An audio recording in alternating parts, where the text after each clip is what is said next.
देश में लोकसभा चुनाव का बिगुल बज चुका है। अगर रायसेन विदिशा संसदीय क्षेत्र से बात करते हैं तो यहाँ आगामी 7 मई को यहाँ भी मतदान होगा। अगर इस क्षेत्र की बात करते हैं तो चाय पे चर्चा के दौरान हम पहुंचे रायसेन जिला मुख्यालय से लगभग 40 किलोमीटर दूर दीवानगंज में।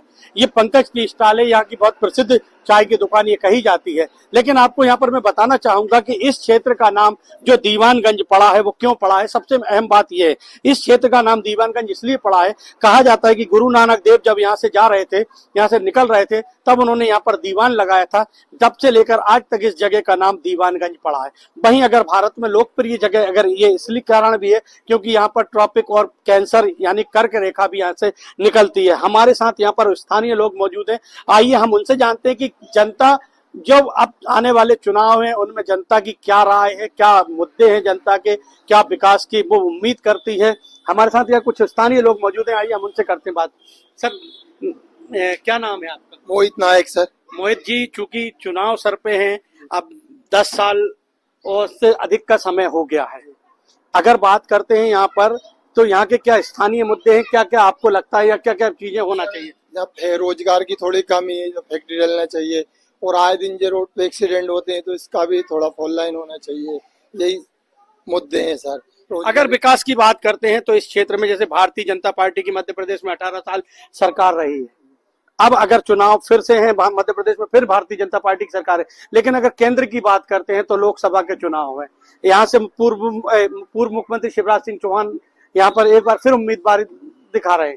तो उनसे क्या उम्मीदें हैं, क्या जनता की अपेक्षा है? जनता की यही अपेक्षा है सर कि रोजगार का थोड़ा आपस बढ़ाएं, फैक्ट्री डालें, और भी यही समस्याएं थोड़ी जो सोल्व हो जाए। सर आप क्या नाम लिखते हैं? धीरेन्द्र सिंह लिखता हूँ। धीरेन्द्र सिंह जी, चूंकि दीवानगंज में खड़े हैं, दीवानगंज की कहा जाता है दीवानगंज में यहाँ दीवान लगाया था गुरु नानक देव ने, तब से ये दीवानगंज पड़ा है नाम। लेकिन अगर बात करते हैं क्या स्थानीय मुद्दे हैं जिसको इस बार जनता चाहेगी कि ये पूरे हों मुद्दे, सरकार किसी की भी बने, आम जनता को क्या मुद्दे हैं आपके इस क्षेत्र के, वो क्या उम्मीद करते हैं? देखिए, उम्मीद तो हमें, मैं आज 50 साल का हुआ, काफी उम्मीदें थी लेकिन अभी तक कुछ नहीं हुआ है।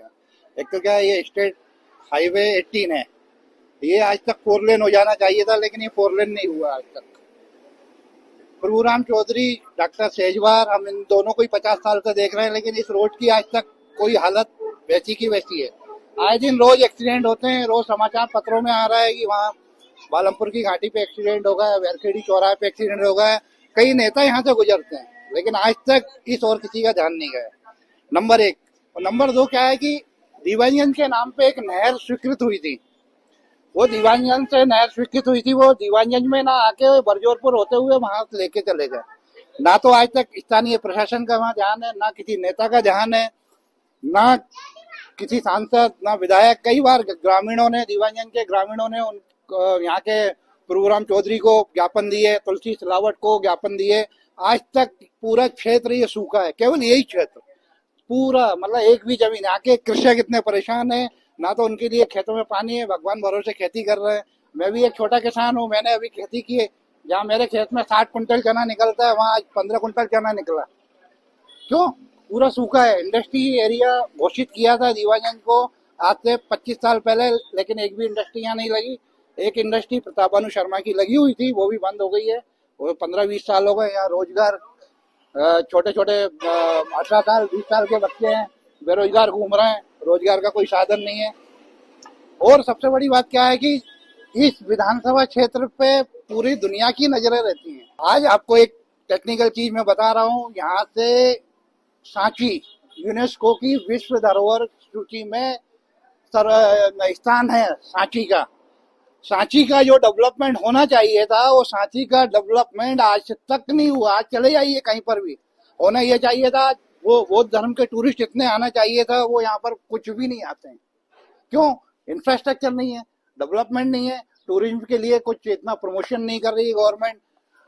आप ये देखिए, एक और टेक्निकल चीज बता रहा हूँ, 4 लेन रेड ये होना चाहिए था। ये ना होके वो भोपाल से लेके वो वहाँ ये क्या नाम है, ये रायसेन होते हुए वहां से 4 लेन बना रहे हैं। क्यों बना रहे हैं? वहाँ प्रभुराम चौधरी की जमीन है, वहां पर डॉक्टर गौरीशंकर सेजवार के फार्म हाउस है, फोर लेन वो होना, जबकि वहां से कोई नहीं आएगा। अगर विकास की बात करते हैं तो इस क्षेत्र में विकास की क्या कमियां लगती हैं, क्या जनता के मुद्दे होना चाहिए? देखिए- आप जैसे सूखे के आपने मुद्दा बताया, एक अहम मुद्दा है, इसके अलावा और क्या मुद्दे होना चाहिए? देखो मुद्दे तो यही है स्थानीय, सबसे पहले तो क्या, बिजली, सड़क, पानी होना चाहिए।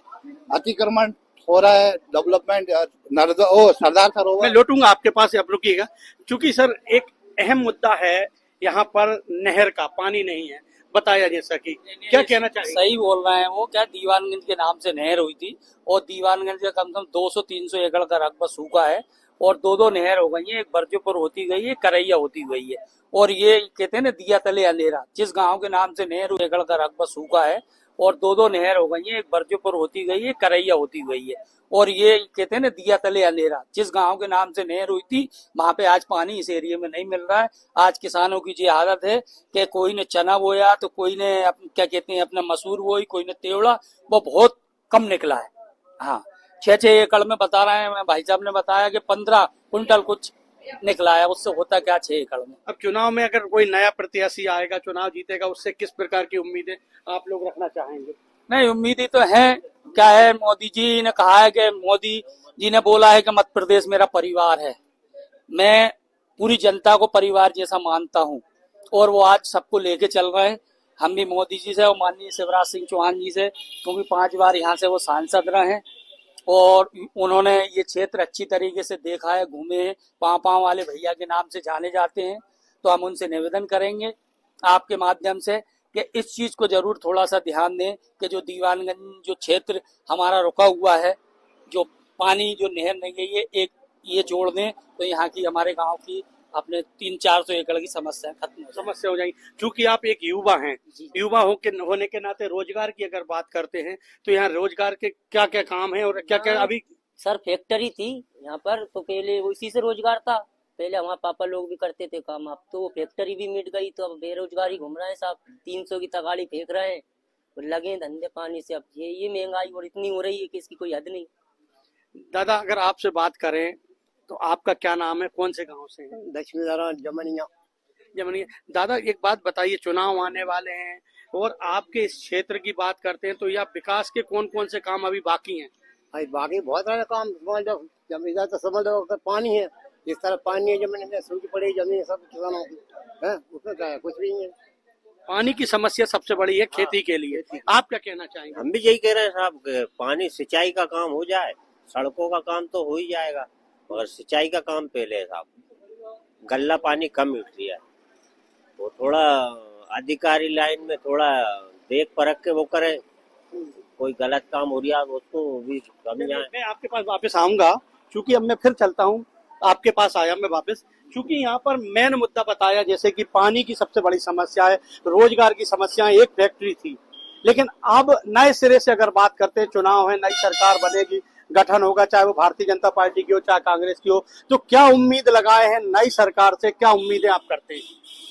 नहीं, हमें पूरा भरोसा है मोदी जी पे एवं माननीय पूर्व मंत्री शिवराज सिंह चौहान जी पे कि वो जरूर यहाँ पे नए रोजगार लगेंगे। क्योंकि हमारे पास में गांव है जमनिया, गाँव में बेलेसपेन कंपनी है।